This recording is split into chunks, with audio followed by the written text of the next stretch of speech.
Y'all ready for this?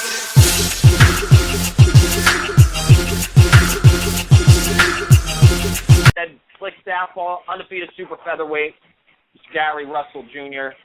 Welcome to ATG Radio, my friend. How you doing? Man, how are you? I'm doing pretty good. Hey, man, it's a pleasure to have you on the show. You're here with myself, another special guest, Luis DeCubas, who, he just mentioned you right there. He guessed it before you even came on, Mr. Fatan. We started out talking about what happened this weekend. Gary, I know you got your own fight this Saturday, but I know you had to put the tube on Showtime. We're representing you. I know you had to represent them this Saturday, that big fight, Jose Cito Lopez, Victor Ortiz. What were your thoughts on everything that went down in that fight, man? Oh, man. My thoughts is what I think about every fight. Never take no one lightly. At the end of the day, like I say, Christopher Perez is 22-2. We take every fight as if it is a title shot. You have to take every guy serious as if he's a tremendous threat. I take my hat off to the guy. Victor Ortiz fought his heart out, but I honestly feel as though he just really didn't take the guy as serious as he could have. He was definitely winning the fight, but I think he should have been a little more serious about this guy. Now, could he escape the fact of being a quitter? This isn't the first time. He had Maidana the first time he quit because of a cut. He was saying he got hit too hard. He thought he was too young to be taking that kind of punishment. Is this going to haunt him even more because this is the second time? And I mean, not in the eyes of a fighter, Gary, this is no disrespect to what you do for a living, but, a guy like myself, I'm a critic. I watch television. I buy the tickets to the event. Do we have a right to, bash Victor Ortiz as fans because this is his second time being a quitter in a sport of warriors? This is definitely a gladiator sport. I honestly feel as though that the fans will probably have a big right to feel that way. We're modern day gladiators. It's our job to continue to war or to continue to compete until the referee or a doctor or something is to step in and stop the fight. That's the only way that the fight should be stopped, unless the corner was to stop it. In Victor Ortiz's case, it was clearly that he said he couldn't compete, so, yeah, I think people definitely have a reason to kind of get upset at him. Louis, what's your take on that, man, about that quitting, about this whole quitting stuff? I mean, I know Gary Russell Jr., he's not cut from that cloth to quit. I know that for a fact. He's got 19 reasons why you can't claim that. But, I mean, has any of your fighters ever experienced that to where they suffered an injury in the fight and they could no longer continue? I mean, I was watching the fight with Laura. We're here in Houston in camp, and I mean, if you guys remember the Paul Williams fight, he had a huge hematoma on the side of his head. Looked like he had a second head, and it was disgusting, and the first thing he tells me, I don't give a shit if I got a broken jaw, whether I got a broken leg or I got a broken arm. I'm going to finish that fight no matter which way you cut it, But like you said, some guys are cut from different cloths, and you know what? Victor Ortiz is a tough fighter. He puts up great fights all the time, and you can't. There's no telling going through his head now when you start being a repeat offender, I guess, to say the least. You start to think maybe the guy is a quitter. But I mean, look, the kids also show that he will get up from knockdowns against Berto like he did and win the fights. And you know what? It's hard to tell. When you're in that ring, it's you got to experience. You got to be in there, and you got to know what it takes to win a big fight. And Victor's won a big fight. I think it's pretty shocking that he quit again. Well, I'm gonna turn this back over, and again, Gary, we have about a half a dozen people on the line, so there may be people cutting in, and I'm not going to introduce everybody to take a question. A closed mouth don't get fed. If you have a question for any of the guys on the line, this goes out to the panel there. Just jump in and attack. But Gary, this Saturday night down in California, we get an opportunity once again to see the very talented, quick, undefeated, exciting Mr. Gary Russell Jr. do his thing once again. And, you know, you're going up against your toughest opponent to date. I may be wrong on that. I think it is from what I've seen from the guys. And you've fought a lot of tough guys, don't get me wrong, but Christopher Perez is very tough. What do you see in your opponent, and how do you see this fight playing out? Say it again? You cut out at the end. Oh, I apologize. What are your thoughts on your opponent, and how do you see this fight playing out?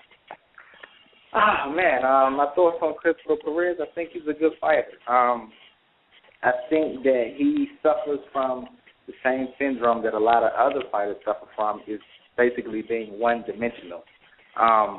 Some guys, like I said, you have guys that are good boxers but have no punching ability at all. You have guys that can punch but can't box at all. You know, Perez is one of these guys. He's a taller guy, so he's comfortable at fighting going backwards. He's used to being the taller guy in the fight. He's used to these shorter guys walking them and stalking them down and taking advantage of missed opportunities of these guys. So we want to try to take him out of his element. We're not going to pursue him. We're not going to press the action. We're going to post in the middle of the ring. We're going to force him to have to exchange with me. He don't have my punching power, and he definitely don't have my hand speed. I think he's going to be in for a real long night. No, I take that back. He might be in for a real short night, depending on how depending on the situation he puts himself in. Now, Gary, look, man, you wouldn't be a fighter, and I wouldn't be an instigator. I mean, the instigation and fighting goes goes hand in hand, especially in boxing.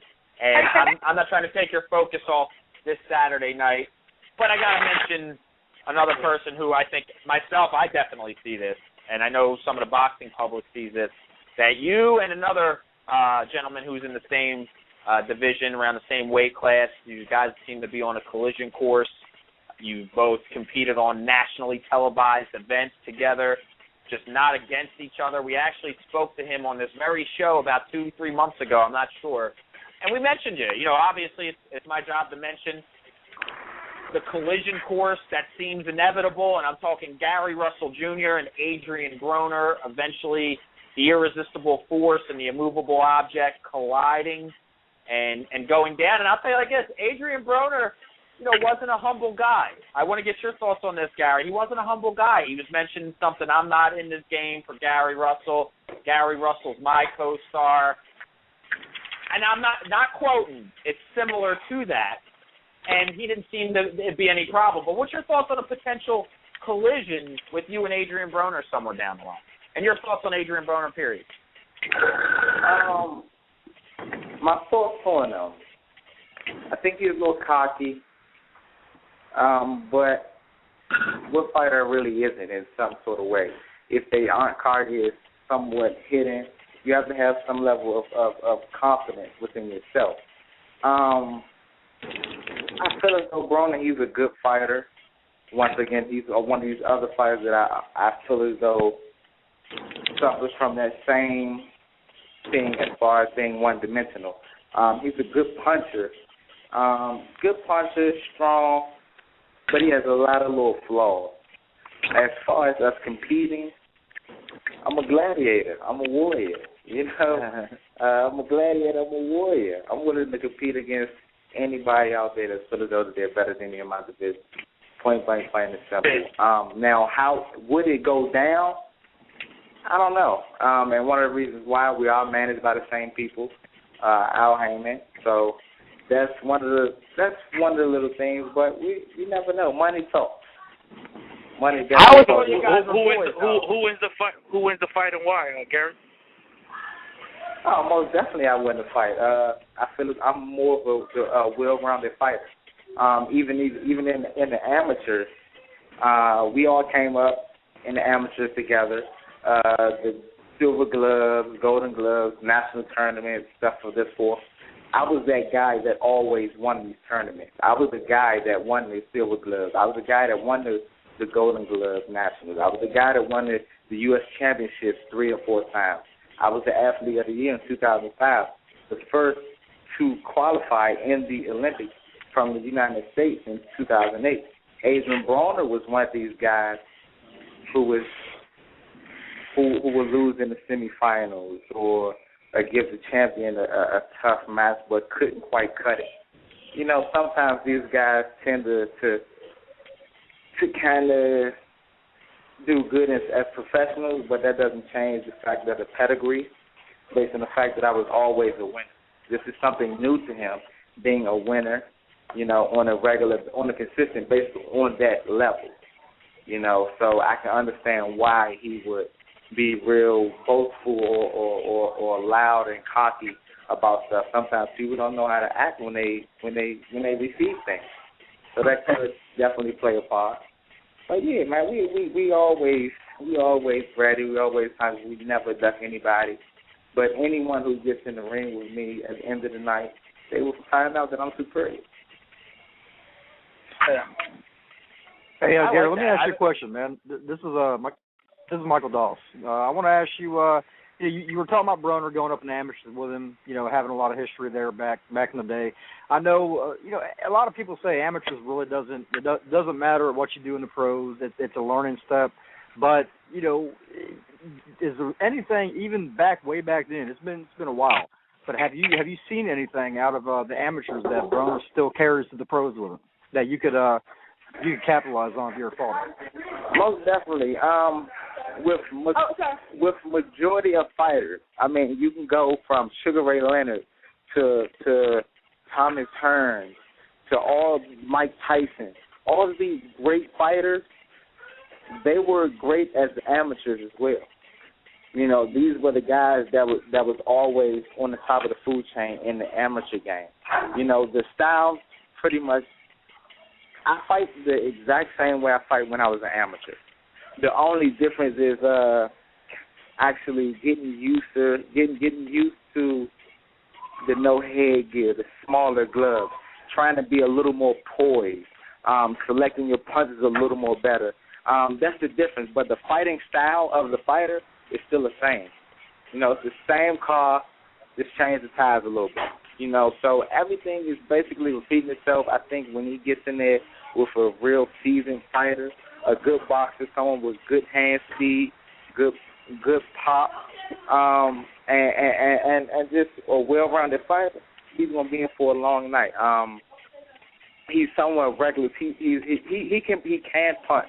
He's strong, but he gets reckless at some point. I see guys, he'll hit a guy, and once he get hurt, you just see him. He just throws a lot of shots, hard shots, you know, from all different angles to actually overwhelm the guy. But he tends to forget that the other opponent has gloves on as well, you know, and stuff like that is a recipe for disaster when it comes to a good quality fighter. Well, Gary, let me. This weekend, you know, obviously this weekend's the big fight we get to see on TV again. You know, I look at it the same way I see Landy Lara against his opponent this Saturday. Easy work, you know, just a little showcase for just three talented fighters, and I'm looking forward to seeing it. I don't say it's a mismatch, but I like seeing those type of fights. But give us where we can follow you on Twitter. You know, I know we can hit you up on Facebook. I know you got a brother who has the same exact name as you. And how's that work out, by the way? You have a brother, Gary Russell. Right. And you're Gary Russell Jr. How's that work out? It's crazy. Honestly, I'm the oldest of 6 boys.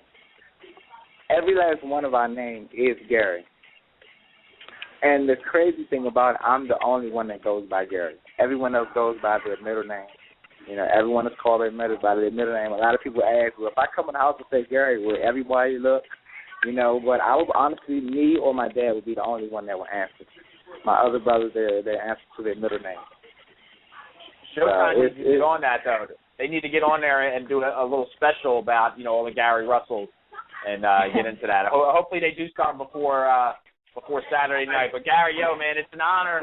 You know, it's always an honor to get to talk to some of the most talented fighters in the world, and you fall right into that category, man.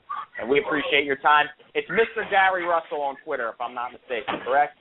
Yeah, I'm following you now. That's and Mr. Gary Russell on Twitter. Anything else, man? Any final shout-outs you want to give out to the boxing fans and Gary Russell Jr. fans out there? Nah, man, just checking me out on Saturday. Man, trying to be explosive, being excited without being reckless. That's the key.